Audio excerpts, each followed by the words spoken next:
ኢንተርቴን አታርጉት የዳነ ሰው ባለታመንስ ምን ችግር አለው ብሎ አያስብም የዳነ ሰው አይ ብደክምስ ምን ችግር አለው ብሎ አያስብም ለምን ተጣርተው ተሻግረው የእግዚአብሔርን ተስፋ ተቀብለው በመድረ በዳ ያላስደሰቱት በመድረ በዳ ቀርተዋል ይላል አለመታመን ከመንገድ ያስቀራል ታማኝነት ከግብዝነት ያወጣችሁ በጣም በሃይማኖቶች ውስጥ አንዱ ትልቁ ነገር ክርስቲያናን ጨምሮ ግብዝነት ነው ምንድነው ግብዝነት እነ ሜሊ ነው የሚያውቁ ግብዝነት ቃሉ የቲያትር ስለሆነ ማለት ነው ከቲያትር የመጣ ነው ራሱ ቃሉ ኢየሱስ ነው የሃይማኖት ያረጋው እንጂ የዘመኑን ሰዎች ሲያያቸው ፊት ስላረገለት ከቲያትር ቤት አምጥቶ የሃይማኖት አረጋው ታሪኩን ይሆነዋል ማለት ነው ሽማግሌውም ጎበጥ ብለው ሲባል ጎበጥ ብሎ እግራቸውን ማንሳት አክቷቸው ምናልባት እኮ የ20 ዓመት ወጣት ነው ምን እያረገ ነው እየተገበዘ ይሄ ነው ቃሉ ያልሆነውን ሆኖ ድራማ እየሰራ ነው እሱ በትክክል ቁጭ የሚያረክሰውና ህዝብ የሚያስደንቅ ሰው ምን ይባላል ግብዝ በጣም ትልቁ ቤተክርስቲያንና ክርስቲያኖች የምንታማው ህይወትን በእግዚአብሔር ፊት ሳይሆን ህይወትን በሰው ፊት ነው በሰው ፊት የሚጸልይ ሰው መምሰል ይቻላል በሰው ፊት በጣም አስደናቂ የበረታ ሰው መምሰል ይቻላል በሰው ፊት በጣም ቅዱስ መምሰል ይቻላል በሰው ፊት በጣም ብዙ ድራማ መስራት ይቻላል in real life የሚሆነው ነው ግን እግዚአብሔር የሚያየው እግዚአብሔር በመድረክ የሚማረክ አምላክ ሳይሆን ህይወትን የሚቀበል አምላክ ድራማ አይሰራበትም እግዚአብሔር ልክ እንደ ሙሴ ልክ እንደ ኢየሱስ ታማኞች ያርጋችሁ እግዚአብሔር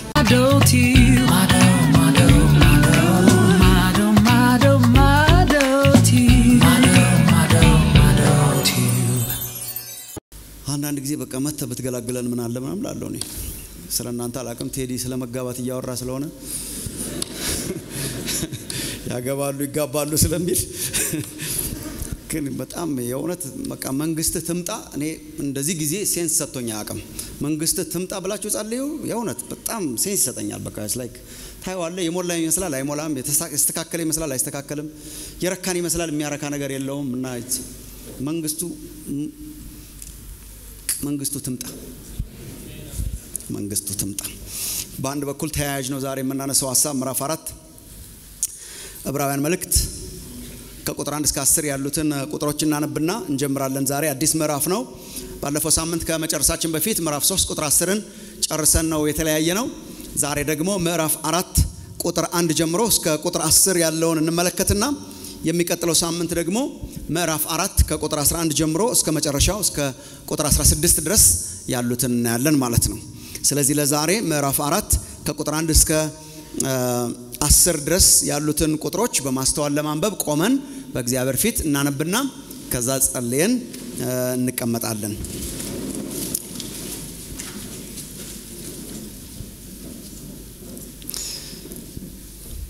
እንግዲህ ወደ እረፍቱ ለመግባት ተስፋ ገና ቀርቶልን ከሆነ ምናልባት ከናንተ ማንንም የማይበቃ መስሎ እንዳይታይ እንፍራ ለነዚያ ደግሞ እንደተናገረ ለኛ የምስራች ተሰብኮልናልና ዳሩ ግን የሰሙት ቃል ከሰሚዎቹ ጋር በእምነት ስላልተዋሃደ አልተቀማቸውም ስራው ዓለም ከተፈጠረ ጀምሮ ምንም እንኳን ቢፈጸም እንዲህ ወደ ረፍቴ አይገቡም ብሎ በቁጣዬ ወደ ረፍቴ አይገቡም ብዬ በቁጣዬ ማልኩ እንዳለ እኛስ ያመንን ወደ ረፍቱ እንገባለን ስለ ሰባተኛው ቀን በአንድ ስፍራ እግዚአብሔርም በሰባተኛው ቀን ከስራው ሁሉ አረፈ ብሏልና በዚህ ስፍራም ደግሞ ወደ ረፍቴ አይገቡም እንግዲህ አንዳንዶች በዚያ እንዲገቡ ስለቀሩ ቀድሞም የምስራች የተሰበከላቸው ባለመታዘዝ ጠንቅ ስላልገቡ ዛሬ ድምጹን ብትሰሙት ልባችሁን ልከኛ አታድርጉ በፊት እንደተባለ ይህን ከሚያህል ዘመን በኋላ በዳዊት ሲናገር ዛሬ ብሎ አንድ ቀን እንደገና ይቀጥራል ኢያሱ አሳርፏቸው ኖሮ ቢሆንስ ከዚህ በኋላ ስለሌላ ቀን ባልተናገረ ነበር እንግዲያስ የሰንበት እረፍት ለእግዚአብሔር ሕዝብ ቀርቶላቸዋል ወደ እረፍቱ የገባ እግዚአብሔር ከስራው እንዳረፈ እርሱ ደግሞ ከስራው አርፏልና ያለ ይቀጥላል እግዚአብሔር እንዲያስተምረን ይሄንን አስገራሚ የሆነ መከራከሪያ ሐሳብ ነው እግዚአብሔር በመንፈሱ እንዲናገረን እንጸልይና እንጀምራለን ልባችንን ከፍተን በቃ የምድር እረፍት የምትለው ሁሉ እረፍት አይደለም ወገኖቼ የውሸት ነው በጣም ፌክ ነው እና እግዚአብሔር እውነተኛው እረፍት ውስጥ ሰዎችን እንዲያስገባ እውነተኛው እረፍት ውስጥ እንዲያስገባን እኛን ሁላችንን ለሱ እንጸልያለን እኛም እረፍቱን የተቀበለን እስከ መጨረሻው መጽናት እንድንችል በሱ እግዚአብሔር እንዲያግዘን እንጸልያለን ተመስገን ጌታ ኢየሱስ እንባርካለን እናመሰግናለን እናንተ ደካሞች ሸክማችሁ የከበደ ሁሉ ወደ እኔ ኑ እኔም አሳርፋችኋለሁ ብለህ ጠራህን ለእረፍት ጠራህን ክብር ላንተ ይሁን ለነፍሳችሁ እረፍት ታገኛላችሁ ብለህ ጠራህን ነፍሳችንን ልባችንን አሳረፍክ እናመሰግናለን እግዚአብሔር አባታችን እኔ የምሰጣችሁ ሰላም ዓለም እንደሚሰጣችሁ አይነት አይደለም ብለህ በተለየ አይነት ሰላምና እርካታ ልባችንን የሞላህ አምላክ እናመሰግናለን ጌታ ሆይ ወደዚህ እረፍት ያልመጡ የሚመጡበት ዘመን እንዲሆን ይሄንን እረፍት የተቀበልን በጥንቃቄ መያዝ የምንችልበት ዘመን እንዲሆንልን እንለምንሃለን ጌታ ሆይ ይሄ ዓለም የሚናወጥ ዓለም ነው ሰላሙ ይናወጣል እረፍቱ ይናወጣል ጌታ እግዚአብሔር የማይናወጥ ነገር ሸክ ማረግ ነገር ምንም የለም የማይናወጥ መንግስት ያንተ መንግስት ብቻ ነው ጌታ እግዚአብሔር ወደሱ መግባት በርሱ መጽናት ይሁንልን ይሄንን ጊዜያችንን የተባረከ አድርግልን እነኚህ ቃላት አስደናቂ ቃላት ናቸው በቅዱስ መንፈስ ነጅነት የተጻፉ ቃላት ናቸው መንፈስህ እንዲያበራልን እንጸልያለን እግዚአብሔር አምላካችን ሆይ ታስተምራቸው ዘንድ መልካሙን መንፈስ ሰጣቸው ተብሎ በቃልህ ተጽፏልና ያ መልካም መንፈስ በመካከላችን መጥቶ እንዲያስተምረንና እንዲመራን እንጸልያለን የበለጠ አጥብቀን እንድንይዝህ ይቀስቀሰን ጌታችን ሆይ የተሰጠን ህይወት ውድ ህይወት ነውና አጥብቀን መያዝ የምንችልበት መንፈስ አብሮ ይሰጠን ክብር ላንተ ይሁን እኔን ባሪያህን እርዳኝ በሁሉ ነገር ጌታ እግዚአብሔር ሆይ ወገኖችን አግዝ እግዚአብሔር አምላካችን ሲሪየስ ጊዜ እንዲሆን እኛም የምር አድርገን እንድንይዘው ጌታ እግዚአብሔር ሆይ በሁሉ አንተ እንድትከብር እንጸልያለን በጌታ በኢየሱስ ክርስቶስ ስም አሜን አሜን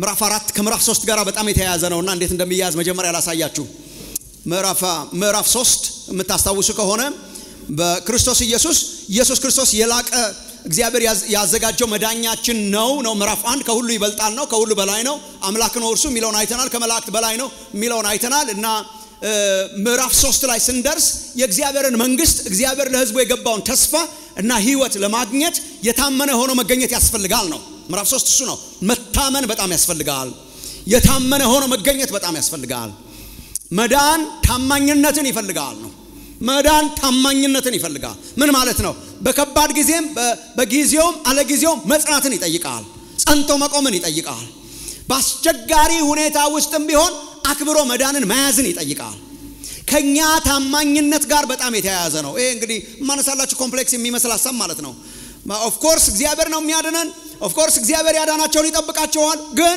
እግዚአብሔር ደግሞ ታማኝነትን ይጠብቃል ታማኝ ነው ታማኝነትን ግን ይጠብቃል እና መዳናችን ሲሪየስ ስለሆነ ታምኖ መቆምን ይጠይቃል ልክ እንደማን አሁን ያየነውን ተመልከቱ ላይ ያይዝላችሁ ምዕራፍ 3 ላይ ከቁጥር 1 ጀምሮ እስከ ቁጥር 11 ድረስ አካባቢ አክቹአሊ ቁጥር 7 አካባቢ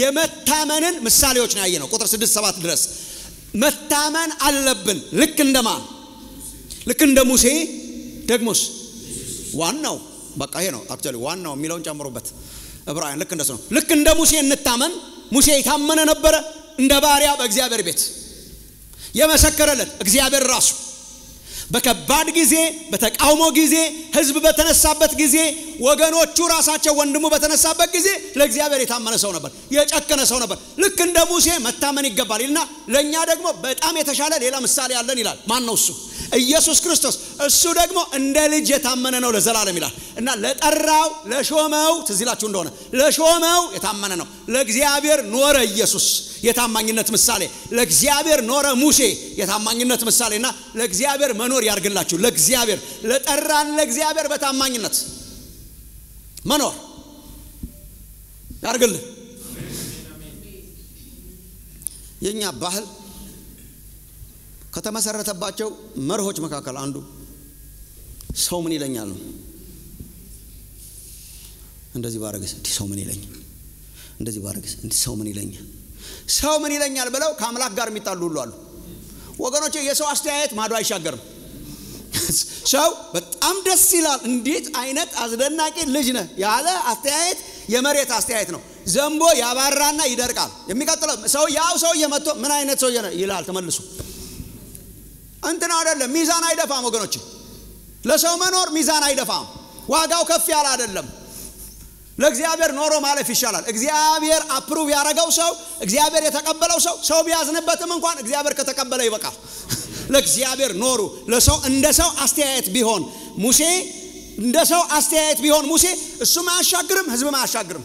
እኔን ታውቃላችሁ እናንተ ህዝብ ብዙ ጊዜ በማጆሪቲ ቮት ተባብረው በአብላጫ ድምጽ ሁሉ አሸንፎት ያውቃሉ። 12 ሰላይ ይልካል 10 በአብላጫ እዚሁ እንቀመጥ ጎመን በጤና እንደሚባለው ምድረ በዳ በጤና ብሎ ይመለሳል። በምድረ በዳ ብንቀመጥ ይሻላል ምንም ባንሻገር ይሻላል። ህዝቡ ደግሞ ከነኝ ጋር ነው። አሁን ጠቅላላ ህዝብ በምድረ በዳ እንቀመጥም ነው የሚለው። የተላኩ ሰላዮች አብዛኞቹ ምድረ በዳ እንቀመጥ ነው የሚሉት። እግዚአብሔር ግን ታሻግርልኛለህ ብሎ ነው የጠራው እና መምረጥ ነበረበት። ሰው ምን ይለኛል ብሎ እንደ ሰው መኖር ወይ ታምኖ ለእግዚአብሔር መኖር። ጨክኖ ታምኖ ለእግዚአብሔር ኖረ እና በመገለጥ ተራራ ላይ ዝም ብሎ ከኢየሱስ ጋር የተገለጠው ዝም ብሎ እንዳይመስላችሁ ለእግዚአብሔር ኖረ፣ ለእግዚአብሔር ቆመ። እግዚአብሔር የተመሰገነ ይሁን፣ እግዚአብሔር አከበረው። እንደዛ ነው። ኢየሱስም የጨከነ ነው። የአባቴን ፈቃድ ላደርግ ነው የመጣሁት ይላል። ጊዜ ገና አልደረሰም ይላል። የላከኝን ፈቃድ ልፈጽም ነው የመጣሁት ይላል። አብም ይመሰክርለታል። በተጠመቀ ጊዜ መስክሮለታል አብ በእርሱ ደስ የሚለኝ የምወደው ልጄ ይህ ነው ብሎ ለእግዚአብሔር ለአባቱ ለላከው ኖረ። ለላካችሁ ለጠራችሁ ለሾማችሁ ኖሮ ማለፍ ያርግላችሁ እግዚአብሔር። እርሱ ብቻ ሰው አስደስተን እሱን ከማስቀየም እሱን አስደስቶ ዓለምን በአጠቃላይ ማስቀየም ይሻላል። ይቀላል። ለእግዚአብሔር መኖር ያርግላችሁ ወገኖች። ለእግዚአብሔር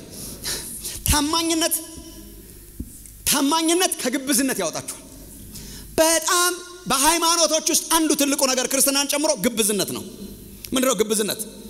እነ ሜሊ ነው የሚያውቁ ግብዝነት። ቃሉ የቲያትር ስለሆነ ማለት ነው። ከቲያትር የመጣ ነው ራሱ ቃሉ። ኢየሱስ ነው የሃይማኖት ያደረገው እንጂ የዘመኑን ሰዎች ሲያያቸው ፊት ስላደረገለት ከቲያትር ቤት አምጥቶ የሃይማኖት አደረገው። ያን ጊዜ የነበሩ ቲያትሮች በሮማውያን በግሪኮች የነበሩ ቲያትሮች የሚታዩት መድረክ ላይ እንደምታረጉት ይታያል እና ታሪኩ እየተነበበ ሳሙኤል የተደበቀ ሰውዬ ታሪኩን ያነባል። ታሪኩን ሲያነብ እዚህ ያለው ሰውዬ አክት ያደርገዋል።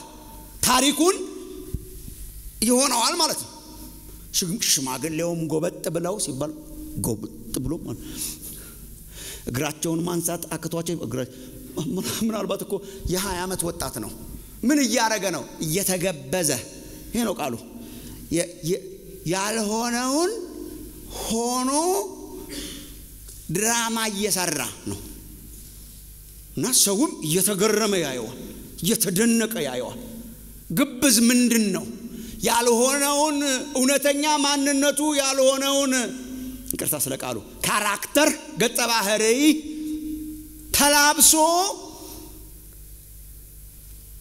አሁን ለምሳሌ እኔ ቲያትር መስራት ማልችለው የሰራው በመስለም በትክክል ቁጭ አላረጋቸው። እውነተኛ አክተር ማለት ነው በትክክል ቁጭ የሚያደርገው ነው። እኛም የምናየው እሱ በትክክል ቁጭ የሚያደርግ ሰውና ህዝብ የሚያስደንቅ ሰው ምን ይባላል? ግብዝ። እሱ ነው ቃሉ እሱ ነው ቲያትር ሰሪ ማለት ነው። በኋላ ቤቱ ሲገባ እውነተኛው ይሆናል ማለት ነው። እኛ ሰውዬ አይገቡም ቤቱ ሲገባ እንዴ ባለቤቱስ ምን ትለዋለች? እንደዛ ሆኖ ቢመጣ ለቤት አይሆንም፣ ለሪል ላይፍ አይሆንም፣ ለእውነተኛ ህይወት አይኖርም። እውነተኛ ህይወቱማ ሌላ ነው። ይሄ እኮ ለመድረክ ነው፣ ይሄ እኮ ለማስደነቅ ነው፣ ይሄ እኮ ለህብረተሰብ ነው፣ ይሄ እኮ ፌክ ነው፣ ይሄ እኮ ቅብ ነው። ተቀብታችሁ አትኑሩ። ተቀብታችኋት ስንደክም እንኳን የእውነት እንድከም በፊቱ። ለምን መሰላችሁ ወንድሞች እናቶቼ? ድራማ ሰውን ሊያስደንቅ ይችላል፣ እግዚአብሔርን ግን ኧረ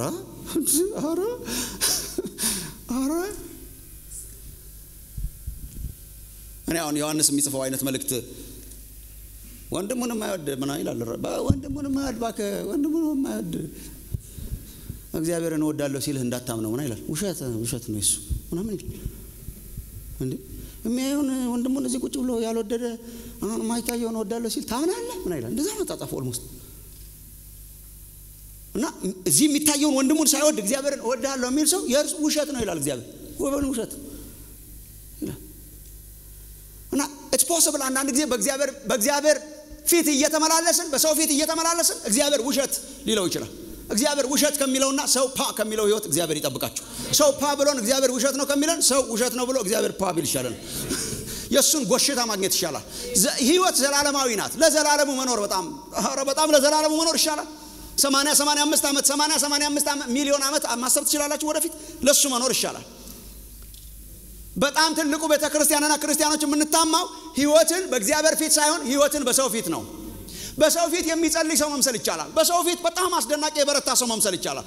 በሰው ፊት በጣም ቅዱስ መምሰል ይቻላል። በሰው ፊት በጣም ብዙ ድራማ መስራት ይቻላል። ኢን ሪል ላይፍ የሚሆነው ነው ግን እግዚአብሔር የሚያየው። እግዚአብሔር በመድረክ የሚማረክ አምላክ ሳይሆን ህይወትን የሚቀበል አምላክ። ድራማ አይሰራበትም እግዚአብሔር። ልክ እንደ ሙሴ ልክ እንደ ኢየሱስ ታማኞች ያርጋችሁ እግዚአብሔር። የታማኝነት ምሳሌ ሙሴ ኢየሱስ።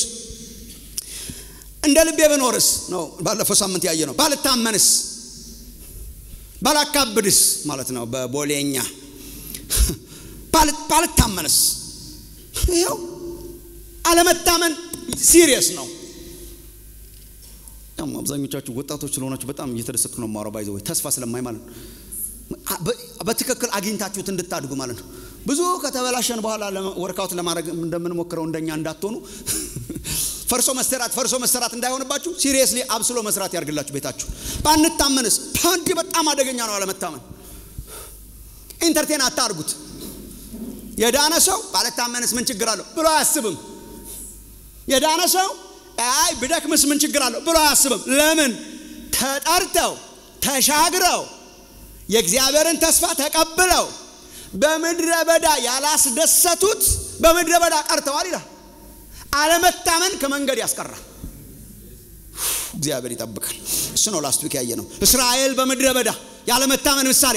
እስራኤል በምድረ በዳ ተስፋ ሰጥቷቸው ወደ ረፍት ያስገባቸዋለሁ ብሏቸው ተስፋን ተቀብለው እግዚአብሔር ነፃ አውጥቷቸው ከግብጽ አውጥቷቸው የእግዚአብሔርን ድምጽ ሰምተው ወደ ምድረ በዳው ሲሻገሩ ድምጹን አናደርግም ብለው በእግዚአብሔር ላይ ሲያመጹ እኔ በጣም ባይዘው በብዙ ፍርሃትና መንቀጥቀጥ ነው ማሳያችሁ ይሄን። እነማን ነበሩ የሚለው ያስ በጣም እነማን ነበሩ መንገድ ላይ የቀሩት ምናምን የሚለው መጨረሻ ላይ ማለት እግዚአብሔር ይሄን ሁሉ ደክሜ እንዴት ምትሉት ኮኑ እናንተ ይሄን ሁሉ ደክሜ ሙሴም ነግሮታል። ሰው ምን ይልሃል ብሎታል ሙሴ ራሱ። አረ እንደው ሰው ምን ይላል ምናምን ብሎት ይሄን ሁሉ ደክሜ ከግብጽ እንትን አድርጌ አውጥቼ ባህር ከፍዬ ተምራት አድርጌ ምናምን አድርጌ በቃ እንደምንም አድርጌ ተንከባክቤ እንደምንም አድርጌ አደርሳለሁ ሳይሆን ያለው እግዚአብሔር በጣም ለዓላማው ጨካኝ ነው። ያ ሁሉ ዘመን ያስረዘመው እስኪ ያልቁና በአዲስ እስኪተኩ ድረስ ነው። አትገቡም ብሎ እግዚአብሔር ማለት ወደ ረፍት አትገቡ ማለት that's a judgment መንገድ ላይ ያስቀራቸው እና ዘዳግም ላይ እንዳነበው ነው 38 ዓመት ሙሉ በቃ አንከራተታቸው በአንድ ተራራ ዙሪያ ማለት ነው። በቃዴስ በመድረ በዳ አንከራተታቸው። ለምን? ያልታመኑ በቃ ላይክ መቅረት ነበረባቸው። እግዚአብሔር አይገቡም ማለት ሰምተው ያስመረሩትና ማን ነበሩ? ቁጥር 16 በሙሴ ተመርተው ከግብጽ የወጡ ሁሉ አይደሉምን? 40 ዓመትም የተቆጣባቸውና ማን ነበሩ? ሬሳቸው በምድረ በዳ የወደቀ ኃጢአትን ያደረጉት እነርሱ አይደሉምን? ካልታዘዙትም በቀር ወደ ረፍቱ እንዳይገቡ የማለባቸውና ማን ነበሩ? ባለማመናቸው ጠንቅ ሊገቡ እንዳልተቻላቸው እናያለን። ይሄ ነው መዝሙር 95ን ጠቅሶ ወደ ረፍቴ አትገቡም ብሎ እግዚአብሔር ማለት ወደ ረፍቱ ሳይገቡ በምድረ በዳ ቀሩ። እግዚአብሔር ይጠብቃል። ከዛ ምዕራፍ 6 ላይ መዝሙር 95ን በጣም ዛሬ ትንሽ ሎጂካል ስለሆነ የዚህ ጸሐፊ አርጊመንት ትንሽ ቀስ ብለን ማየት አለብን። መዝሙር 95ን አነሳው። ለምን መዝሙር 95ን ያነሳው? ባሉ እንግዲህ ልባችሁን ልከኛ አታርጉ ይላል መዝሙረኛው ዳዊት ለትውልዱ ማለት ልባችሁን ልከኛ አታርጉ። ዛሬ ድምጹን ስትሰሙ ወደ ረፍቱ ለመግባት ዛሬ ድምጹን ስትሰሙ ልባችሁን እልከኞች አታድርጉ ይላል። ብትሰሙ አታስመርሩት እግዚአብሔርን ነው። አታስመርሩት እግዚአብሔርን። ምክንያቱም እግዚአብሔር ጠርቶ ያወጣውን ሕዝብ ወደ ረፍቴ አትገቡም ብሎ ምሎ በምድረ በዳ አስቀርቶታል ይላል። ስለማለ እግዚአብሔር አትገቡም ስላለ አልገቡም ብሎ ጨረሰ። ኃይለኛ ቶን ነው፣ የፍርድ ቶን ነው። አትገቡም ብሎ ነበር፣ አልገቡም እና መዝሙር 95ን ሳይለቅ ያንኑ ፍርድ ገልብጦ ለኛ ተስፋ ያረጋዋል። ተስፋ ያረጋዋል። የሚያስገርም አይነት ሽፍት ነው። ልባችሁን ልከኛ አታርጉ። ድምጹን ስትሰሙ እግዚአብሔርን ያልታዘዙትን ምሎ አንድ ጊዜ ወደ ረፍት አትገቡም ተብሎ እንደተጻፈ ምናምን ብሎ መዝሙር 95 ጠቅሶ ወደ ረፍት አልገቡም ይላል። ግን መዝሙር 95 ሌላ ተስፋ ነው የሚቀጥለው። እሱን ተስፋ ነው የምናየው። ከዛ ምን ይላል? ወደ ረፍቱ አልገቡም ይልና ወደ ረፍቱ አልገቡም ማን? የምድረ በዳው እስራኤል ይልና ረፍቱ ግን አለ ይላል። ወደ ረፍቱ አልገቡም። ምን አይነት ረፍት እንደሆነ አሳያችኋለሁ። እሷን ያርግላችሁ እግዚአብሔር። ወደ ረፍቱ ወደ ማለላቸው ረፍት አልገቡም። ኢያሱ አላገባቸውም ወደ ማለላቸው የረፍት አይነት። ያ ማለት ግን ረፍቱ ተሰርዟል ማለት አይደለም ነው የሚቀጥለው። ረፍቱ እንደቆመ አለ።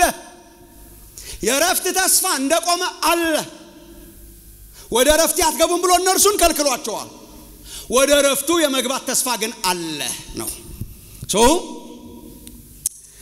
የዚህ የመዝሙር 95 በቀደም ያነበብነው እና የምዕራፍ 3 ሌላ ኢምፕሊኬሽን ነው። የሚናገረውን ዋና ነገር ልንገራችሁ። አንደኛ እግዚአብሔር ወደ ማለላቸው ረፍት እነሱ ባይገቡም እግዚአብሔር የማለው ረፍት አይነት ግን አለ። ተስፋ አለ። ተስፋ አለ። ከየት ያገኘ ነው? ተመልከቱ ቁጥር 1 አይገርም? ልክ ተመልከቱ። ለምሳሌ ምዕራፍ 3 ቁጥር 19 ሲጨርስ ባለማመናቸው ጠንቅ ሊገቡ አልቻሉም ይላል። ወዴት? ቁጥር 18ን አየት አርጓት። ባለማመናቸው ምክንያት ሊገቡ አልተቻላቸውም ይላል። ወዴት እኮ በሏታ ቁጥር 18 ወደ ምኑ? ወደ ረፍቱ፣ ወደ እግዚአብሔር ረፍት፣ እግዚአብሔር የሚሰጣት አይነት ረፍት፣ ወደ እግዚአብሔር ረፍት እንዳልገቡና ያለን በምን ምክንያት? ባለማመናቸው ጠንቅ። ከዛ ተመልከቱ ቁጥር 1 ምዕራፍ 4 እንግዲህ ወደ ረፍቱ ለመግባት ግን ተስፋ ገና ቀርቶልን ከሆነ ሚለው ቀርቶልን ከሆነ ሚለው የጥርጣሬ ቃል አይደለም። አዲሱ መደበኛ ትርጉም አይታችሁት እንደሆነ ወደ ረፍቱ ለመግባት ተስፋ ቆሞልናል ነው። ወደ ረፍቱ ለመግባት ግን እነሱ አልገቡም። አይገርምም? እነሱ አልገቡም። እነሱን ከተከተልን አንገባም ነው። አይገርምም? እነሱ አልገቡም። ስለሆነስ የምድረ በዳውን እስራኤል ከመሰልን ወደ ረፍቱ አንገባም። ረፍቱ ግን አልቀረም። የትኛው ረፍት? የእግዚአብሔር ረፍት። ወደ እግዚአብሔር ረፍት ለመግባት ግን ተስፋው እንደቆመ ነው። አለ፣ ስቲል አለ ተስፋው። ወዴት የመግባት? ወደ ረፍቱ የመግባት ተስፋ አለ። እና እንደውም ምናልባት እንመጣበታለን በኋላ ምናልባት ከናንተ መካከል የማይበቃ መስሎ የሚታየው ሰው እንዳይኖር በጣም ይጠንቀቅ። ይፍራ ነው ቃሉ፣ ሊትራሊ ይፍራ ነው። ግን አይ ቲንክ ፈረንጆቹ በአንዳንድ ትርጉም ሲያሻሽሉት ይጠንቀቅ ስላሉት በይጠንቀቅ እንጀምርና በይፍራ እንመጣ። ወደ ይፍራ እንመጣ። ይፍራ፣ ይጠንቀቅ፣ be careful። እነሱ አልገቡም። አሁን ደግሞ እናንተ የማይገባ ብቁ እነሱ አሁን ኳሊፋይ አላረጉም፣ ሊገቡ አልቻሉም፣ ብቁ አልነበሩም። በመናቸው ምክንያት? ባለመታዘዛቸው ምክንያት። ከናንተ መካከልም ወደዚህ ተስፋ ሳይገባ እንዳይቀር ሰው ይጠንቀቅ፣ ይፍራ። በፍርሃት በመንቀጥቀጥ መዳናችሁን ፈጽሙ ማለት ይሄ ነው። እየተጠነቀቁ እንድትኖሩ ነው የሚያደርጋችሁ። እውነተኛ የዳነ ሰውን በምን ታውቀዋለህ ካልከኝ ይጠነቀቃል። በኃጢአት መኖር ምን ችግር አለበት? ምናልባት ያለ መዳን ምልክት ነው ብዬ ነው የማስበው። በዚህ የተነሳ በጣም ብዙ እንከራከራለን ከአንዳንድ ወገኖች ጋር። እኔ የዳነ ሰው ምን ችግር አለበት ብሎ ያስተምራል ብዬ አላምንም። መጀመሪያ ደረጃ እንዴ የእግዚአብሔር መዳን የሚያክል ነገር ይዘን እንዴት ሰው አይፈራም? ማለት እንዴት ሰው አይጠነቀቅም? ዳይመንድ እየቆለፍን ወርቅ የተለየ ቦታ ላይ ጥርቅም እያደረገን እየፈራን ሌባ እንዳይሰርቀው ዋና ጌጦቻችንን የሆነ ቦታ እየወሰን በከተቻለ ባንክ ወስደን ካዝና እየተከራየን እያስገባን ማንንም እንዳይሰርቃቸው በከበረ በክርስቶስ ደም የተገኘ መዳንን እስቲ ዳይመንድህን ምን ችግር አለ እዛ ጋር ባስቀመጣው በል እንዴ ጥቅም ላይ ያልዋለ ጥቅም ላይ ውሎ ጥቅም ላይ የማይውል የተነፈሰ ጎማና ማንጠቀምበትን ግቢ ውስጥ ለነው ብናድር ችግር የለም ቢሄድም አይጎዳም ብለን ምን ችግር አለበት ግቢ ውስጥ እየባድር ይባላል ለጎማው ውድ ስላልሆነ በጣም ምን ችግር አለበት ግቢ ውስጥ ብትለው አይባልም ለዳይመንዱ ለምን ዋጋውን ስለምናውቅ የመዳን ዋጋ የገባው ሰው በዳይመንድ አይጫወትም የመዳን ዋጋ የገባው ሰው ምን ችግር አለበት ታዲያ ግቢ ውስጥ ለነው ብናድርም እግዚአብሔር አይልም ዋጋው ሲገባ ሞር እንድትጠነቀቅ ያደርጋል ለምሳሌ በጣም እኮ ተመልከቱ ወገኖች ለትንሽ ልጅ የሆነች አሻንጉሊት መጫወቻና በጣም የከበረ ዋጋ ያለው ዛሬ ዳይመንድ ለምን ባፌ እንደመጣለው ሜቢ ልታገኙ እንደሆነ አላውቅም የከበረ ዋጋ ያለው ጌጥና አሻንጉሊት ምናልባት የሚፈልገው አሻንጉሊቱን ነው በልጅነት ያምራል ዋጋውን ያቅማ የትኛው ይሻላል ነው ለሱ የአሻንጉሊቷ ናት ዓለሙ የኛውን ብትሰጠው ይጫወትበታል ስቲዲ ይብለጨለጫል ምናምን ይወረውራል ምናምን ያረጋል እንቋችሁን በእሪያዎች ፊት አትጣሉ ያለው ኢየሱስ ለዚህ ነው እሪያ አያከብረውማ ይረግጠዋል ይረማመድበታል በመዳን ለመጫወት መሞከር እሪያነት ነው እንቁና መዳን መጫወቻ አይደረግም ደን ዋጋው ሲገባ ምን ማድረግ ትፈልጋለህ ያ በጣም ዋጋ የሰጣውን አሻንጉሊት ገፍትለህ ተጥለውና ይሄኛውን መጠረቀም ትጀምራለህ ስለገባ ማለት ነው የገባው ሰው ተጠንቃቂ ነው የገባው ሰው ይፈራል የገባው ሰው ደብቆ ያስቀምጣል የገባው ሰው ይጠነቀቃል እንጂ ምን ችግር አለው ብሎ አይልም ንፍራ እንጠንቀቅ ወደ ረፍቱ ለመግባት እንደነርሱ እንዳንሆን ግን ተስፋው አለ ቁጥር 3 ተመልከቱ ቁጥር 3 ነገር ግን የሰሙት ቃል ከሰሚዎቹ ጋር በእምነት ስላልተዋሃደ ኔክስት ዊክ እንመጣበታለን ቁጥር 3 ላይ ስራው ዓለም ከተፈጠረ ጀምሮ ምንም እንኳን የተፈጸመ ቢሆንም እግዚአብሔር ልክ ዓለምን ፈጥሮ ሲጨርስ ስራውን ያጠናቀቀ ቢሆንም then እንዲሁ ወደ ረፍቴ አይገቡም ብዬ በቁጣዬ ማልኩ ይላል ምን ማለት ነው እግዚአብሔር እንመጣበታለን ዘፍጥረት 2:2 እግዚአብሔር ስራውን አጠናቆ ጨርሶ አረፈ ስራው ተጠናቀቀና እግዚአብሔር አረፈ የእግዚአብሔር ረፍት ሷናት ባይዘው እንመጣበታለን እግዚአብሔር አረፈና እስራኤልን የከለከለው በኋላ ቀስ ይያለ እንዲገባቸው እስራኤልን የከለከለው እግዚአብሔር ስራውን አጠናቆ አረፈና የምድረ በዳውን እስራኤል ግን ምን አለው ወደ ረፍቴ አይገቡም ብዬ በቁጣዬ ማልኳል ከምን ጋር እንደሚያያይዘው ቀስ ይያላችሁ አብረን እናየዋለን ስራውን አጠናቆ ጨርሶ አርፎ እግዚአብሔር እስራኤልን ግን ከለከለ ወደዚያ ረፍት እንዳይገቡ በመናቸው ምክንያት ባለመታዘዛቸው ምክንያት ባለማመናቸው ምክንያት ወደ ረፍቴ አይገቡም ብዬ በቁጣዬ ማልኩ ይልና መዝሙር 95ን ይጠቅስና እኛ ያመንን ግን ነው ወንድሞቼ ስለ ሌላ ነገር እያወራ እንደሆነ ያስታውቃል ስለ ከነዓን እንዳልሆነ እኛ ያመንን ግን አይገቡም ብሎ እነርሱን ከልክሏቸዋል በመናቸው ምክንያት ስትናገሩ በጣም ደስ ስለሚለኝ እኮ ነው ባለማመናቸው ምክንያት ያመንን ግን እኛ ያመንን ግን ወደ ረፍቱ እንገባለን ይላል አዲ ከነዓን አይደለም እንዴ ተስፋይቱ ምድር ወተትና ማር የምታፈሰው አይደለም እንዴ የከለከላቸው አራ አይደለም እሱንም ሰጥቷቸዋል ባይዘው እሱማ ረፍት ቢሆን ሰጥቷቸዋል እኮ ሌላ ነው ረፍት አትገቡም ብሎ የከለከላቸው ረፍት እስራኤልን የከለከለው ወተትና ማር የምታፈሰውን ምድር ብቻ እንዳይመስላችሁ በመድረ በዳ ያለቀው ህዝብ ያጣው የረፍት አይነት ከነዓን ተገብቶ የሚገኘው ረፍት አይደለም ሌላ ናት ምንድናት የእግዚአብሔር ረፍት ከምን ጋር የተያያዘች ስራውን አጠናቆ ጨርሶ የገባባት ያችን ረፍት ግን አትገቡባት ማለት የዘላለም ነገር ናት የመሬት አይደለችም ወተትና ማር አይደለችምና አትገቡም ብሏቸዋል እኛ ግን እንገባለን ይላል እኛ እስራኤል ሀገር አንሄድ ከነዓን እንገባ ሌላ ናት ይች ረፍት እኛ ያመንን ግን ወደ ረፍቱ እንገባለን ለነርሱ አላስገባም ብሎ ከልክሏቸዋል ለኛ ይልና ከነዓንን አይደለም እንዴ ረፍት ብሎ ጠርቶት የነበረው እሱማ አሳያቸዋለሁ ገብተዋል እኮ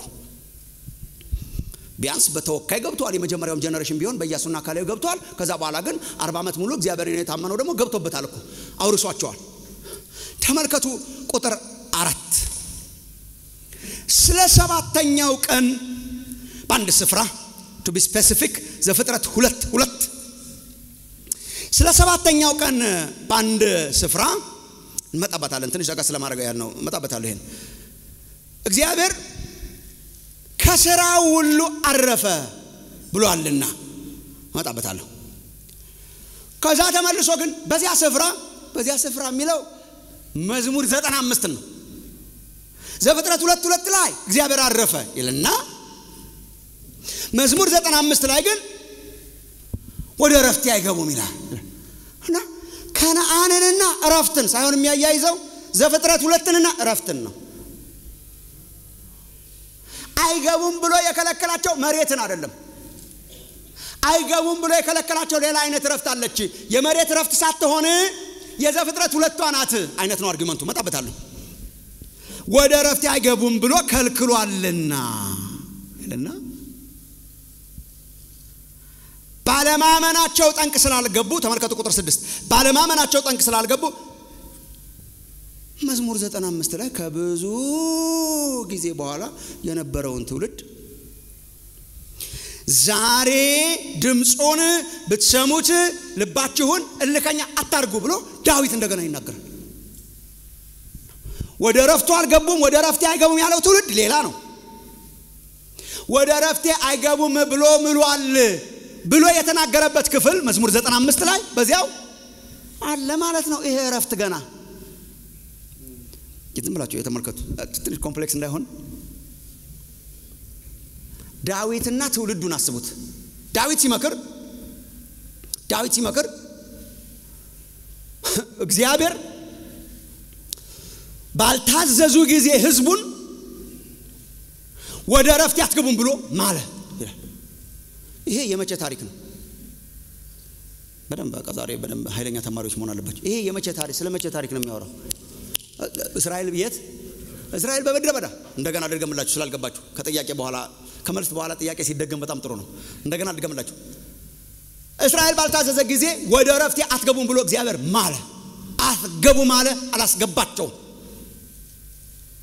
ስለ የትኛው ትውልድ ነው የሚናገረው እስራኤል በምድረ በዳ ይረና ከዛ ለሱ ትውልድ ደግሞ ባሉ እናንተ ዛሬ ድምጹን ስትሰሙ እንደሱ እልከኞች እንዳትሆኑ ካለ ምን ያመለክታችኋል በደም ጮኸው እንዲሉት እዚህ ከፊት መጥቷል ያው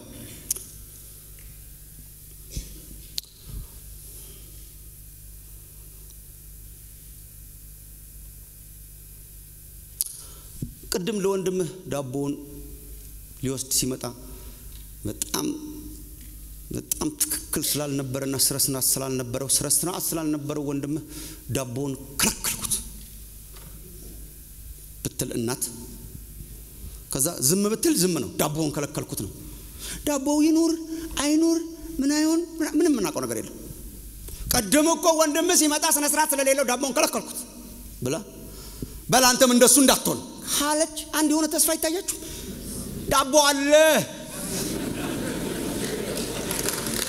ኤግዛክትሊ እሱ ነው የሚያወራው ወደዛ ወደ ረፍቴ አትገቡም ብሎ እግዚአብሔር ከለከላቸው በመናቸው ምክንያት ባለማመናቸው ምክንያት ይሄን ብሎ ጸጥ ቢል ጸጥ ነው ግን ዳዊት ምን ይላል ዛሬን በጣም ይተከምባታል ዛሬ በሉን በጣም አስደናቂ ምክር እኮ ነው የሚመክራቸው በሉ እናንተ ዛሬ ድምጹን ስትሰሙ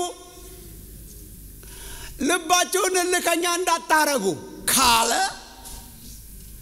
ረፍቱ አለ ማለት ነው ረፍቱ አለ ወደ ረፍት የመግባት ተስፋ ገና አለ አነብላችኋለሁ ትንሽ ወደ ረፍቱ የመግባት ተስፋ ገና አለ እነርሱ ወደ ረፍቱ አልገቡም እናንተ ግን ድምጻችሁን ልከኛ ታርጉ ቁጥር 7 ከዛ እስቲ ተመልከቱ አሁን በዳቦ ሂሳብ አስቡት ይህን ከሚያህል ዘመን በኋላ ቁጥር 7 ነው ማነበው ይህን ከሚያህል ዘመን በኋላ በዳዊት ሲናገር ዛሬ ብሎ እንደገና እንደገና ዛሬ ብሎ ቀን ይቀጥራል እግዚአብሔር እንዴ የድሮ ከስንት ዘመን በፊት በመድረበዳይ ስለተፈጠረ ታሪክ ብቻ ያወራ ከሆነ ታሪክ ስታወራ ታሪክ አውርተ ታልፋለ እንጂ በሉ ዛሬ እንዴት አለ ዛሬ ይልና ዛሬን ይወስዳትና ሲናገር ዛሬ ብሎ አንድ ቀን እንደገና ይቀጥራል ይልና ይሄው ቁጥር 8 ኢያሱ አሳርፏቸው ቢሆን ኖሮ ቢሆንስ ከዚያ በኋላ ስለ ሌላ ቀን ባልተናገረ ነበር ባይ ዘ ዌይ ኢያሱ ማለት የኢየሱስ ቨርዥን ስም ነው ኢያሱ ማለት ትርጉሙም አንድ ነው ሳውንዱም አንድ ነው አዳኝ ማለት ነው ኢያሱ ማለት አዳኝ ማለት ነው ኢየሱስ የወሰደው ስም እሱን ስም ነው ኢየሱስ ተባለ ተመሳሳይ ናቸው ቃሎቹ እና የሆነ ነገር ብቅ ያረገ እንደሆነ ጻፊው በጣም ያስታውቃል እግዚአብሔር ሲል ቆይቶ እግዚአብሔር አትገቡም አለ እግዚአብሔር ከለከላቸው እግዚአብሔር ሰጣቸው እግዚአብሔር አልሰጣቸው እግዚአብሔር ሰጣቸው እግዚአብሔር አልሰጣቸው እግዚአብሔር አሳረፋቸው እግዚአብሔር አላሳረፋቸው ሲል ቆይቶ ኢያሱ አሳረፋቸው ቢሆን ኖሮ ይላል ስለ አንድ አሳራፊ ኢያሱ ሊያወራ እንደሆነ ያስታውቃል ኢያሱስ አሳረፋቸው ኖሮ ቢሆንስ ከዚያ በኋላ ስለ ሌላ ቀን ባልተናገረ ነበርና ታዲያ ይሄ ምን ያመለክተናል እንግዲያስ የሰንበት ዕረፍት ለእግዚአብሔር ሕዝብ ቀርቶላቸዋል ገና የሰንበት ዕረፍት ለእግዚአብሔር ሕዝብ ቀርቷል ገና አለ ዳቦው ገና እኛን እንደውም ከዚህ በኋላ የሚያነሳሳ ኔክስት ዊክ በሉ ንግባ እንዴ ለእስራኤል ዕረፍት ሰጣለሁ ብሎ የገባው ምድረ በዳውና አሻግሮ ከናንን ለመስጠት አይደለም እንዴ ሌላ ሚስጥር አለው ዕረፍቱ ወተትና ማር የምታፈሰው እሷ ትንሽ መገለጫው ነው እንጂ ሌላ ዕረፍት አለ ምን አይነት ዕረፍት ነው እንመጣበታለን ግን ያ ዕረፍት ያ የሰንበት ዕረፍት ያ የእግዚአብሔር ዕረፍት ገና ቀርቷል ወደፊት ለዚያ ነው ዳዊት ዛሬ ብሎ የሚናገረው ሰጥቷቸው ከሆነ ዛሬ የሚባል ነገር የለም ስላለቀ ገና ስላልወረሱት ዛሬ ብሎ ቀን የቀጠረው የሰንበት ዕረፍት ለእግዚአብሔር ሕዝብ ገና ቀርቶላቸዋል ይላል ነው እናንተ እንደምታውቁት እስራኤል ከናን ገብቶ በተወሰነ ደረጃ ዕረፍት እኮ አግኝቷል እግዚአብሔር የሚናገረው ዕረፍት ያ ዕረፍት ቢሆን ዕረፍት እኮ አግኝቷል በተወሰነ ደረጃ ላምብላችሁ አንድ ጥቅስ ብቻ እኔ አነብላችኋለሁ ኢያሱ 21:44 ላይ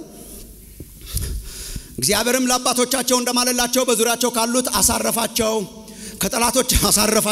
ከጠላቶቻቸውም ሁሉ ይቋቋማቸው ዘንድ ማንም አልቻለም እግዚአብሔርም ጠላቶቻቸውን ሁሉ በእጃቸው አሳልፎ ሰጣቸው እግዚአብሔር ለእስራኤል ቤት ከተናገረው መልካም ነገር ሁሉ ተፈጸመ እንጂ ምንም አልቀረም በዙሪያቸው ካሉት ከጠላቶቻቸው ከከነዓናውያን ከፌርዛውያን አሳረፋቸው ግን ሪሊ እግዚአብሔር የገባው ተስፋ ግን እሱ ሊሆን አይችልም የእግዚአብሔር ዕረፍት ነው እሱ እስራኤል እኮ የገባችበት ዕረፍት አይባልም ለትንሽ ጊዜ ኢያሱ እንዲያው አሳረፋቸው አለ እንጂ ከዚያ በኋላ ተመልሶ ባቢሎናውያን ፍልስጤማውያን ግሪካውያን ሮማውያን ሲያናውጣቸው ነው የኖሩት እስከ ዛሬ ድረስ እየተናወጠ የሚኖር ዕረፍት ሲባል አሁን እስራኤል ትዝ ይላችኋል እንዴ በስቲል እየተናው አይደለም ያ ይሄ መሬት አይደለም እግዚአብሔር እየተናገረ ያለው ዕረፍት የምን ዕረፍት ነው የሰንበት ዕረፍት የምን ዕረፍት ነው የእግዚአብሔር ዕረፍትና በተወሰነ ደረጃ ወርሰውታል ግን ዛሬ ያለ የሚናገረው ሌላ ዕረፍት ስለሆነ ነው ስለዚህ መጀመሪያ መያዝ ያለባችሁ ወደ ዕረፍቱ አልገቡም እስራኤል ግን ዕረፍቱ አለ ለእግዚአብሔር ሕዝብ ዕረፍቱ አለ ለእግዚአብሔር ሕዝብ እኛ እንድንገባበት የሚያነሳሳ ሁለተኛ ደረጃ መያዝ ያለባችሁ ከመጨረሳችን በፊት እንዴት ነው እስራኤል ያልገባበት ገብቶ አረፈ ይላል አይደል እንዴ ኢያሱ አይ አላረፉ እነሱ አላረፉም ብሏል ከኢያሱ በኋላ ነው ዳዊት አላረፉም ያለው ታዲያኛ ምን አርፈዋል እንላለን እንዴ ከኢያሱ በኋላ እኮ ሙሴ ዳዊት መጥቶ አላረፉ ማለት እንዴውም እናንተ እንዳያመልጣችሁ አለ ዛሬ ልባችሁን ድምጽ ስትሰሙ ልከኞች አታርጉ አለ ለምንድን ነው ያላችሁ እንደሆነ እግዚአብሔር ለሕዝቡ የገባው ዕረፍት ከከናን ጋር ከምድሪቱ ጋር ብቻ የተያያዘ ሳይሆን እግዚአብሔር ለሕዝቡ የገባው እረፍት ለየት ያለ እረፍት ስለሆነ ነው። የተለየ እረፍት ስለሆነ ነው። ዩኒክ እረፍት ስለሆነ ነው። ምን አይነት እረፍት ነው? ምን አይነት እረፍት ነበር ፕሮሚስ የተደረጉት? እሱ ማምለክ ትልቅ ነገር ነው ያጡት ወገኖች። ትልቅ ነገር እንዳናጣ መጠንቀቅ ይሁንልን ዛሬ። ለካ እግዚአብሔር እረፍቴ የሚለው ደግሞ የኔ እረፍት ነው የሚለው። የሚያርፉት እኮ እነሱ ናቸው፣ ግን የእግዚአብሔርን እረፍት ነው የሚያርፉት። በጣም ልዩነት አለው። ባይ ዘ ወይ የእግዚአብሔር ነው እረፍቱ። እንዲያው የሚያስገርማችሁ የዕብራውያን መልእክት ጸሐፊ ቁርጥ እግዚአብሔር ያረፈውን የእረፍት አይነት ነው ሊሰጣቸው የፈለገው ብሎ ዘፍጥረት 2 ይዟችሁ ይሸመጥጣል። ሰው ከመውደቁ በፊት እግዚአብሔር ያረፈው የእግዚአብሔር እረፍት አይነት አለ። የእግዚአብሔር እረፍት ስም ወገኖቼ ከመሬት ጋር የተያያዘ አይደለም። ተመልከቱ፣ እግዚአብሔር እረፍት ከመሬት ጋር የተያያዘ አይደለም። መጀመሪያ ቁጥር 3 እና 4 ላንብብላችሁ። መጀመሪያ ዕብራውያንን ቁጥር 3 እና 4 ላንብብላችሁ። ቅድምም አንብበነዋል። ከስራው ሁሉ ጨርሶ ዓለምን ከፈጠረ በኋላ ያረፈው እረፍት ነው፣ ወደዚያ ነው አትገቡም ብሎ የማለባቸው ይልና እኛ ግን ያመንን ወደ እረፍቱ ሂዝ ሬስት ነው፣ ወደ እረፍቱ ነው ምንገባው ይልና ስለ ሰባተኛው ቀን ሲናገር ምን ይላል? ሰባተኛው ቀን ማለት የሰንበት ቀን ማለት ነው። ሰንበት ቀን በኋላ እስራኤል እና አሁንም እኛ አንዳንዶቻችን ሴሌብሬት ነው የምናደርገው።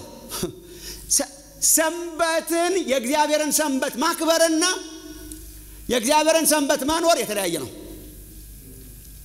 ከዛ በኋላ እስራኤል ያንን ሰንበት እንዲያከብሩ ተነግሯቸዋል። ኦሪጂናሊ ከየት እንደመጣ ነገራቸው። ኦሪጂናሊ የረፍት ሐሳብ የመጣው ከውድቀት በኋላ አይደለም። ያ የረፍት ሐሳብ እግዚአብሔር ለሕይወታችን ያቀደው የሕይወት ሐሳብ ነው። ያ የረፍት ሐሳብ ስራ ከመስራትና ካለ መስራት ጋር ብቻ የተያያዘ እንዳይመስላችሁ ሌላ ነው። ምን አይነት ነው? በዚያ ስፍራ በሰባተኛው ቀን ከስራው ሁሉ አረፈ ብሏል። እግዚአብሔር እስከ 6 ቀን ድረስ ስራውን ሰራና የመፍጠር ስራውን በሰባተኛው ቀን አረፈ።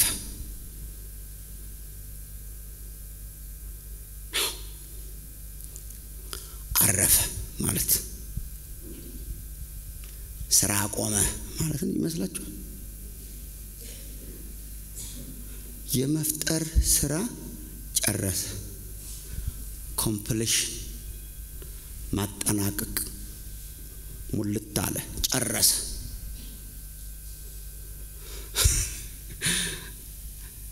ይሄ በስጋ ከማረፍ ጋራ ስራ ካለ መስራት ጋራ የተያያዘ እንዳይመስላችሁ። እግዚአብሔር ስራ ማየት እስካሁን ድረስ እኮ እየሰራ ነው። እግዚአብሔር እኮ አርፏል። ባይ ዘ ወይ እግዚአብሔር አርፏል ማለት ስራ ጨርሶ አርፏል። እግዚአብሔር ከዛ በኋላ እየሰራ አይደለም በመፍጠር ሴንስ። በጣም ዛሬ ኮምፕሊኬት አደረኩባችሁ። እግዚአብሔር በመፍጠር ሴንስ እኮ እየሰራ አይደለም። ቀን 1 ቀን 2 ቀን 3 እያለ የፈጠረውን ስራ ጨረሰ። ስለዚህ ምን ሆነ? ሰንበት። ስለዚህ ምን ሆነ? አረፈ። ፍጻሜ፣ ሙሉ፣ ኮምፕሊሽን፣ ፐርፌክሽን ሆነ። ያቺ ናት የእግዚአብሔር ረፍት። ጨርሶ አጠናቆ ያረፋት ረፍት ናት የእግዚአብሔር ረፍት። ከዛ በኋላ ወደ መፍጠር ስራ አልተመለሰም። ያቺ የእግዚአብሔር ስራ ጨረሰ ነው። ከስራ አረፈ ነው። ሊሰራ ያሰበውን ያቀደውን እስከ 6 ቀን ሰርቶ አጠናቆ በሰባተኛው ቀን እግዚአብሔር አረፈ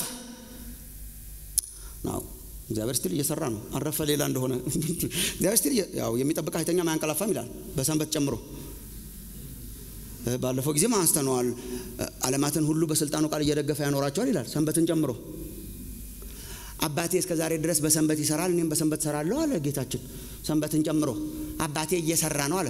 እግዚአብሔር እየሰራ ነው እየሰራ አይደለም? እየሰራ ነው። እግዚአብሔር እየሰራ ነው። እግዚአብሔር እየሰራ ነው። የዛን ቀንም እየሰራ ነው። ባይ ዘ ወይ አረፈ የተባለበት ቀን እየሰራ ነው። እረፍ ከመስራት ካለ መስራት ጋር የተያዘች ሙሉ ናት። ሙሉ ህይወት ናት። ያሰበውን አድርጎ የጨረሰባት ናት። ኮምፕሊሽን ናት። ፍጹምነት ያለባት ናት። መጠናቀቅን አመልካች ናት። እስ ላይክ የቀራለ የማይባልባት ናት። የተጠናቀቀች ናት። የህይወት አይነት ናት። የእግዚአብሔር የራሱ ናት። የእግዚአብሔር ረፍት ናት።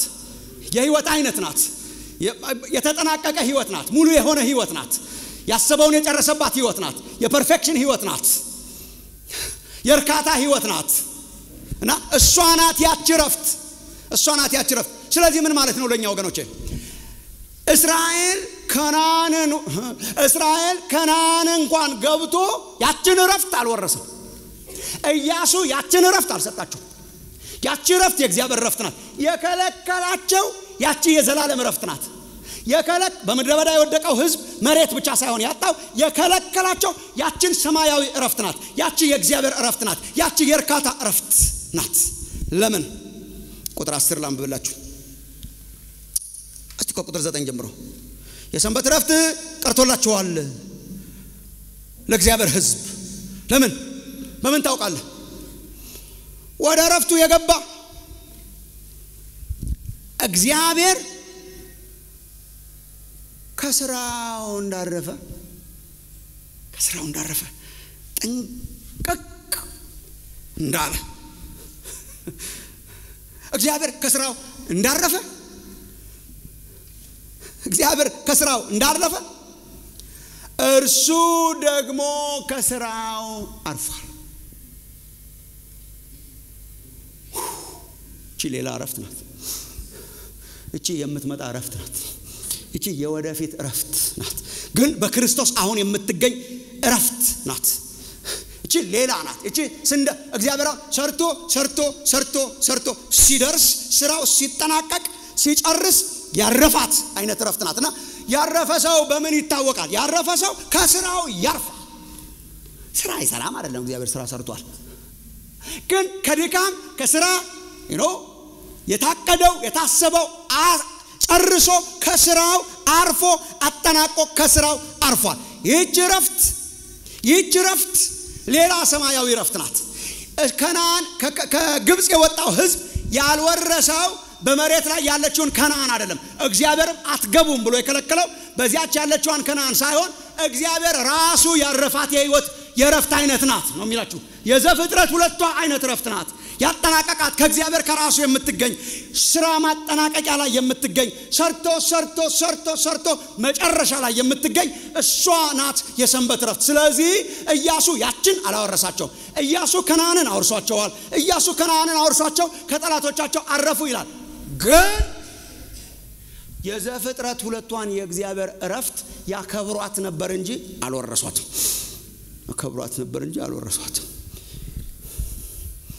ታዲያ እንዴት ነው የምትወረሰው ሰንበቱ አረፍት ሰው ከስራው በትግሉና በስራው የሚያገኛት ሳይሆን ከስራውና ከድካሙ የሚያርፍባት በክርስቶስ ኢየሱስ የምትሰጠው ያቺ የሰንበት ረፍት ለእግዚአብሔር ህዝብ ቀርቶላቸዋል ያቺ የእግዚአብሔር አይነት ረፍት ለእግዚአብሔር ህዝብ ቀርቶላቸዋል ፊውቸር ናት ገና ቀርቶላቸዋል ያ ተስፋ እስራኤል አልወረሰውም ለኛ ግን ቀርቶልናል ምን አይነት ረፍት ናት ያቺ ረፍት የነፍስ ረፍት ናት የዘላለም ህይወት ረፍት ናት ሰው እሷን እስካላገኘ ድረስ ቢሰራም አያርፍም ባይሰራም አያርፍም ያችን ያገኘ ደግሞ ሲሰራም አርፏል ሳይሰራም አርፏል እሷ ምንድናት የዘላለም ህይወት ረፍት ናት በዕብራውያን 12 መሰረት ያቺ የእግዚአብሔር ከተማ የሆነች የጸናች የእግዚአብሔር ከተማ ናት እግዚአብሔር ለህዝቡ የሚሰጣት የዘላለም ህይወት ናት እሷ ቀርታልናለች ይላል ስለዚህ ለእስራኤል የቀረበትና ለኛ እንደ ተስፋ የተቀመጠው የሰንበት ረፍት አይነት ምን አይነት ረፍት ነው የዘላለም ህይወት ረፍት ነው አሁን የተጀመረ በክርስቶስ ኢየሱስ መምጣት ደግሞ በክርስቶስ ኢየሱስ ዳግም መመለስ ደግሞ ወደ ኮምፕሊሽን የምትመጣ ከስራችን የምታሳርፈን ከሌበር የምታሳርፈን ያቺ የዘላለም ህይወት ረፍት ግን ለእግዚአብሔር ህዝብ ቀርቶላቸዋል ይላል እሷ ግን ተስፋችን ናት የሚመጣ ረፍት አለ ከስራችን ከድካማችን ከስደታችን ከመከራችን የምናርፍባት የረፍት አይነት አለች ያቺ ረፍት መጨረሻ ላይ የምናርፋት ረፍት ምን አይነት ረፍት ናት የዘፍጥረት ሁለት አይነት ረፍት ናት እግዚአብሔር ያጠናቆ ያረፈባት ረፍት ናት ስራ ብንሰራም ባንሰራም የምናርፍበት ረፍት ናት የእግዚአብሔር ናት የሰንበት ናት እግዚአብሔር ያረፋት ናት እግዚአብሔር ለሰው ልጆች ሁሉ ተስፋ የሰጣት የእግዚአብሔር ህይወት ናት የእግዚአብሔር የራሱ ረፍት ናት እሷ ወደፊት ትመጣለች በክርስቶስ ኢየሱስ ያመኑ የሚወርሷት የህይወት አይነት ናት እግዚአብሔር የተመሰገነ ይሁን ለዚህ ነው ጌታችን በማቴዎስ 11 ላይ እናንተ ደካሞች ሸክማችሁ የከበደ ኑ ወደ እኔ ኑ ምን ታረግልናል እኔ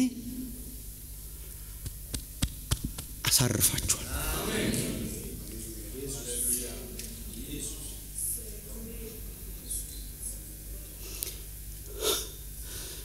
አሳርፋችኋል ስራ የሌለበት እንደ ስራ እኮ ቀንበሬን በላያችሁ ተሸከሙና እንኳን ያረፈ አርፎ መስራትና ለማረፍ መስራት የተለያዩ ናቸው ለማረፍ አይሰራም አሳርፋችኋለሁ ያለውን ጌታ ስንቀበል እኔ አሳርፋችኋለሁ የሞላ ህይወት ነው ይሄ የሞላ ህይወት ነው ለነፍሳችሁ እረፍትን ታገኛላችሁ ያቺ የሰንበት እረፍት እንዴት ነው የምትገኘው ያኛው ኢያሱ አልሰጣቸውም ይሄኛው ኢያሱ ደግሞ መጀመሪያ ፕሮሚስ ያደረገው እረፍት ሰጣለሁ ነው ያኛው ኢያሱ የብሉይ ኪዳኑ ኢያሱ አላሳረፋትም እስራኤልን ከጠላቶቿ አሳርፏታል የእግዚአብሔርን የሰንበት እረፍት ግን አልሰጣቸውም ይሄኛው ኢያሱ ግን እዚህ ምድር ላይ የተጣበቀ ሳይሆን ይሄኛው ኢያሱ የገባልን ተስፋ ደግሞ ያችን የእግዚአብሔር ሰንበት ያችን የእግዚአብሔር እረፍት ያችን እግዚአብሔር ያረፋትን እረፍት ያቺ ሙሉ የሆነችውን እረፍት ያቺ ፐርፌክት የሆነችውን እረፍት ለህዝቡ ለመስጣት የመጣው ሁለተኛው ኢያሱ ኢየሱስ ክርስቶስ ይባላል ክብር ለእግዚአብሔር ይሁን ይሄ ነው ከስራ የምናርፍባት ባይዘው ወይ ወገኖቼ የተጀመረች ናት በህይወታችን ግን የወደፊት ናት እቺ ቀርቶላቸዋል የወደፊት ናት ለዕብራውያን መልእክት ጻፊዎች ገና ነው ይላቸዋል ገና ነው መንገድ ላይ ነን ግን ያቺ የሰንበት ፕሮሚስ አለችን ገና የትኛዋ የዘፍጥረት ሁለቷ ዘጸአት 20 ላይ አክብሩት የተባለው ነው እሱ ሰንበትን አክብረው ነው ይሄኛው ግን ዘፍጥረት ሁለቱ ግን የዘፍጥረት ሁለቱ ግን እግዚአብሔር ራሱ ያረፈው የሰንበት አይነት ነው እግዚአብሔር ራሱ ያረፈው የተጠናቀቀ ስራውን ጨርሶ የተጠናቀቀ እሱ ነው ስራችን አልቆ ተፈጽሞ ተጠናቆ የምናርፍባት የህይወት አይነት አለች እሷ የትኛዋ ናት የዘፍጥረት ሁለቱ አይነት መቼ ነው የምትመጣው ጌታችን ዳግም ሲመጣ የምንገባባት የረፍት አይነት ናት በራእይ ዮሐንስ ምዕራፍ 14 ቁጥር 13 ላይ ከሰማይም ምዕራፍ 14 ቁጥር 13 ላይ ከሰማይም ከእንግዲህ ወዲህ በጌታ የሚሞቱ ሁሉ ብፁዓን ናቸው መንፈስ አዎን ከድካማቸው ያርፉ ዘንድ ስራቸውም ይከተላቸዋል ብለህ ጻፍ አለኝ ይላል ስራቸው ይከተላቸዋል ግን ከድካማቸው ያርፋሉ በጌታ ሆነው የሞቱ ከድካማቸው ያርፋሉ አድካሚ ከሆነው ስራ ያርፋሉ አድካሚ ከሆነው ዓለም ያርፉና የትኛዋን ህይወት አይነት ይቀበላሉ ያቺ የእግዚአብሔር አይነቷ ያቺ የዘፍጥረት ሁለቷ ያቺ ቀርቶላቸዋል የተባለችው ያቺ ሙሉ የሆነችው ያቺ ፐርፌክት የሆነችው ያቺ ህይወትን የምታረካው ያቺ ከስራ የምትገላግለው ያቺ ከድካም የምትገላግለው ህይወት ገና ቀርታለች እሷን ሊያወርሰን በህይወታችን ስራ የጀመረ አምላክ የተባረከ ይሁን ሙሴ አወጣቸው ወዴት ሊያደርሳቸው ወደ ረፍቱ አደረሳቸው አላደረሳቸውም የኛ ሙሴ የኛ ኢያሱ ግን አሁን አውጥቶናል የት ሊያደርሰን የእግዚአብሔር ረፍት ጋር ሊያደርሰን አውጥቶናል ያወጣን አምላክ ያደርሰናል ክብር ለእግዚአብሔር ይሁን ወዴት ነው የሚያደርሰን ያቺ ቀርታለች ወደ ተባለችው የሰንበት ረፍት የሚያደርሰው ኢየሱስ ክርስቶስ የህይወታችን ጌታ ሆነ በክርስቶስ ኢየሱስ የሚገኝ ከሥራ የሚያሳርፍ ኮምፕሊሽን ያለው የረፍት አይነት እርሱ ገና ቀርቶላቸዋል ለህዝቡ አትወርሱም ያለውን ለዚህኛው ህዝቡ ሊያወርስ ገና ቀርቶላቸዋል ምን አይነቱ ነው የእግዚአብሔር አይነቱ ሰንበት ከና ለእግዚአብሔር ህዝብ ቀርቶላቸዋል ቀምሰናታል ግን ገና ቀርቶላቸዋል ሁለተኛ ተሰሎንቄ ምዕራፍ 1 ቁጥር 6-7 ላይ ጌታ ኢየሱስ ከስልጣኑ መላእክት ጋር ከሰማይ በእሳት ነበልባል ሲገለጥ መከራን ለሚያሳዩአችሁ መከራንም ለምትቀበሉ ከኛ ጋር እረፍትን ምን ይለዋል የምንወርሰውን ህይወት እረፍትን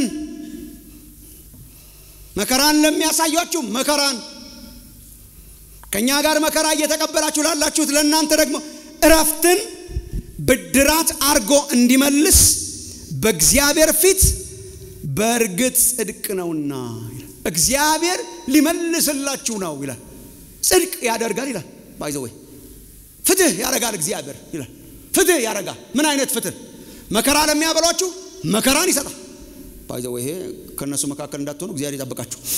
ምክንያቱም ስታሳድዱ የምታሳድደኝ ብሎ የሚቆም አምላክ ስለሆነ ከቸርቹ ጋር ለሚያሳድዷችሁ መከራ ለሚያበላችሁ መከራን ይሰጣል።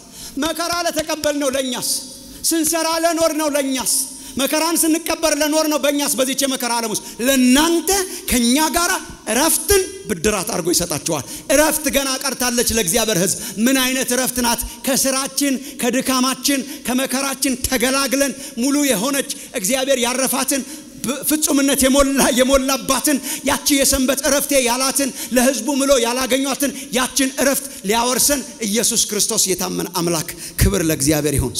ስለዚህ ቁጥር 1 መጀመሪያ ይሄ እረፍት አለ። ይሄ እረፍት የተለየ እረፍት ነው። የዘፍጥረት ሁለቱ አይነት እረፍት ነው። ገና ለእግዚአብሔር ሕዝብ የቀረ እረፍት ነው። ከስራችን የምናርፍበት እረፍት ነው። በክርስቶስ ኢየሱስ የሚገኝ እረፍት ነው። ፍጹምነትን የምናገኝበት እረፍት ነው። ክርስቶስ ኢየሱስን ስናምን የምናገኛትና የምንቀምሳት የእረፍት አይነት ናት።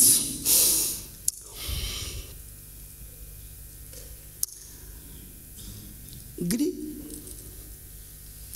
የቀመሰ ነው የሚያውቃት። የምትታወቀውም አንፎርቹኔትሊ በመቀመስ ብቻ ነው። ምንድነው እረፍት? ቅዳሜና እሁድ አረፍ የለ እንዴ? እሱ እኮ እረፍት አይደል። እረፍት ስላላወቅ ነው እረፍት ያልከው። እሱ እኮ እረፍት አይደል። እሱ እኮ ስጋን ሪፍሬሽ ለማድረግ የምታጠው አሪፍ ነው። ባይዘው እግዚአብሔርም የፈጠረን አምላክም 6 ቀን ስራ በሰባተኛው እረፍት ብሏል። አሳርፉት አልፎ አልፎ። ግን እሰይ አረፍኩ ማትለው ራሱ ተኝተህ ልብህ አላረፈ።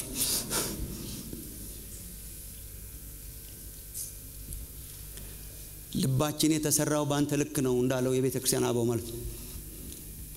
የነፍሳችን ጌታ የሆንክ አንተን እስከምናገኝ ድረስ ተቅበዝባዥ ነን እንዳለው ማለት ነው። ሰው ተኝቶም ይቅበዘበዛል። ተኝቶ አያርፍም። ሰው ታውቃላችሁ ስለ እረፍት ሌላ ናት። እረፍት ሌላ ናት። ቤት ውስጥ ቁጭ በማለት አትገኝም። ስንት ጊዜ ቤት ቁጭ ብለን አላረፍም። እረፍት ሌላ ናት። እረፍት ምንድናት? በቃ ጎዶሎ የሚሞላባት በቃ ያልቀመሳችሁ ቀምሳችሁ አተገላግሏት። አሁን የስኳርን መጣፈጥ እኮ ቀምሰን ነው ያወቅነው። አናውቅም ነበር። በማምራሪያ ቢነገረንም አናምንም ነበር። ቢነገረንም አይገባንም ነበር። ይሄ ስኳር እንዴት ነው ይጣፍጣል አልኩ። ቀምሳችሁ አታውቁም። መጣፈጥ አታውቁም። መጣፈጥ አታውቁም ምን እንደሆነ። መጣፈጥ ምን ማለት ነው? መጣፈጥ አታውቁም? ምን ማለት ነው መጣፈጥ? መጣፈጥ እኮ ማለት ባይዘው እንዴት አድርጋችሁ የምታስረዱት? መጣፈጥ እኮ በቃ ሲገባ ይሄ እሺ እዛ ምላሳ እንትናካ እሺ በቃ ደስ የሚል ስሜት ነገር ደስ የሚል ስሜት ምን ደስ የሚል ስሜት ማለት ደስ በቃ ጭንቅ እኮ ነው። እና ይሄን በቃ እኔ መጣፈጥን መገልጥል በቃ አንዴ እስቲ ምላስህን እስቲ ነው ነቀመ እሱ ማለት ነው። እና ወንድሞቼ እናቶቼ እቺ የዘላለም ህይወት ምንድናት? እቺ ረፍት ምንድናት? እቺ ረፍት ምክንያቱም ብዙ ነገሮችን ረፍት ስለምንላቸው ሙዚቃ በጆሮአችን ላይ ያጮህን ተዝናናን የምንል ህብረተሰብ ስለሆነን ረፍታትን እየተቀበዘበዘን በጣም አልኮል ግጥም አድርገን እንትን እያደረግን ጫቱን እንትን እያደረግን በጣም ለረፍትና ለመዝናናት ነው የምንል ስለሆነን ቃል ያቃለልን ሰዎች ስለሆነን ቃሉ በጣም ስለረከሰ በጣም አረፍክ ተዝናናው ይገርምሃል ምናም እያለ አይናችን ላይ እየታየ መቅበዝበዝ ገና ያላረፈ ልብ ይዘን በጣም ያረፍን መስሎን የምንቅበዘበዝ ሰዎች ቃል ያባከነን ሰዎች ስለሆነን ረፍት የባከነች ቃል ስለሆነች በመቅመስ ነው የምትታወቀው። እቺ ረፍት ዓለም የሚሰጠው አይነት ረፍት አይደለችም። እቺ ረፍት በድራግና በሌላ በሶስ የሚያረካውን በሚመስል ነገር የምትገኝ አይደለችም። እቺ ረፍት እግዚአብሔር ሰርቶ አጠናቆ ኮምፕሊት ያረጋባት የረፍት አይነት ናት። እንዴት ነው የምትገኘው? ኢየሱስ ክርስቶስን በማመን የምትገኝ የረፍት አይነት ናት። ክብር ለእግዚአብሔር ይሁን። እርሷን ቀምሶ ማረፍ እግዚአብሔር ያርግላችሁ። ዋና መልእክቱ የዕብራውያን ግን ለኔና ለእናንተ ለክርስቲያኖች ስለሆነ የቀመስናት ብለን ያቀመስናት ይቺ የረፍት አይነት አንድ ቀን ተጠናቃ ከስራችንና ከድካማችን ከመከራችን ተገላግለን የምንገባባት የዘፍጥረት ሁለቷ አይነት ሰንበት ትሆናለች። አንድ ቀን መጽሐፍ ቅዱስ የእግዚአብሔር ከተማ ይላታል። ተሰርታ የተጠናቀቀች ከተማ ይላታል። አባቶቻችን የናፍቋት የነበሩት በሩቅ የተሳለሟት ከተማ ናት። ያቺ ከተማ፣ ያቺ እረፍት፣ ያቺ ሙሉነት፣ ድካም የሌለባት፣ መከራ የሌለባት፣ እንባ የሌለባት፣ ተስፋ መቁረጥ የሌለባት፣ ለቅሶ የሌለባት፣ ሐዘን የሌለባት ያቺ እረፍት፣ ያቺ የሰንበት እረፍት፣ ያቺ የሰንበት እረፍት ለእግዚአብሔር ሕዝብ ገና ቀርቶላችኋል። ለእግዚአብሔር ሕዝብ ገና ቀርቶላችኋል። ታዲያ እንዴት እንኑር? በመጠንቀቅ እግዚአብሔር ፕሮሚስ ያረጋት ያቺን እረፍት ለመግባት በመጠንቀቅ እንትጋ ይላል። እንፍራ ብሎ ጀምሮ መጨረሻ ላይ ቁጥር 11 ላይ እንትጋ ይላል። ናው የሚቀጥለው ሳምንት የምናደርገው አንድ ነገር ነው። እዚያች እረፍት ውስጥ ጨርሶ ለመግባት እንዴት ነው የምንተጋው ነው። በመንደር እንትጋ እንትን ይጠይቃል። እንትጋ ማለት ጌታ ያውቃል ብሎ መተኛት አይደለም። እንትጋ ሌላ ናት። አይገርምም? እረፍት ለማግኘት መትጋት አይገርምም? ራሱ ቃሉ እረፍትን ለመውረስ ነው የምንተጋው። እረፍትን ለመውረስ የሚተጉ ያርፋሉ። አንድ ቀን የሚተጉ ያርፋሉ። ያችን እረፍት ለማግኘት እንዴት ነው የምንተጋው? መንገድ ላይ ሳንሰነካከል እግዚአብሔር የገባልንን እረፍት እንዴት ነው የምንወርሰው? ምን ብናደርግ ነው የምንወርሰው? እንዴት ነው አተጋጉ? የሚቀጥለው ሳምንት ለማየት እንሞክራለን። እግዚአብሔር በክርስቶስ ኢየሱስ አማካኝነት ያችን ተስፋ የገባትን እረፍት ስላወረሰን ክብር ለእግዚአብሔር ይሁን። አንድ ቀን ደግሞ ሙሉ ለሙሉ ተጠናቃ የምንገባባት የተጠናቀቀች የምናርፍባት እንባዎች የሚታበሱባት ያቺ የሰንበት እረፍት ፍለፊት የምትጠብቀን ሰዎች ስለሆነን ክብር ለእግዚአብሔር ይሁን። ተቅበዝባዥ ከምንሆንበት ህይወት ውስጥ ያወጣን አምላክ ከምንቅበዘበዝበት ከምንንከራተትበት ከተራብንበት ከተጠማንበት እየበላን ከማንጠግብበት እየጠጣን ከማንረካበት እየተዝናናን ከማናርፍበት ህይወት አውጥቶ በክርስቶስ ኢየሱስ ያሳረፈን አምላክ የተባረከ ይሁን። ዓለም በተናወጠበት በዚህ ዘመን ዓለም በተጨነቀበት በዚህ ዘመን እረፍት ያጡ ሰዎችን እረፍት በሚነሱበት በዚህ ዘመን እረፍትን ያልከለከለን አምላክ በክርስቶስ ኢየሱስ ያሳረፈን አምላክ የተባረከ ይሁን። እርሱን አክብሮ መያዝ ያርግላችሁ። በክርስቶስ ያገኘናትን እረፍት አክብሮ መያዝ ያርግላችሁ። በገንዘብ አትገኝም፣ በመዝናናት አትገኝም፣ በኢንተርቴይንመንት አትገኝም፣ በምንም ነገር አትገኝም፣ በመብል በመጠጥ አትገኝም፣ የዓለም ሁሉ ሀብት ለኛ ቢሆን አትገኝም። ኢየሱስ ክርስቶስ እግዚአብሔር ያረፋትን የዘፍጥረቷን እረፍት በክርስቶስ ኢየሱስ መስቀል በነፃ አደለን። ክብር ለእግዚአብሔር ይሁን። አጭር ጸሎት ጸልየን እንጨርሳለን።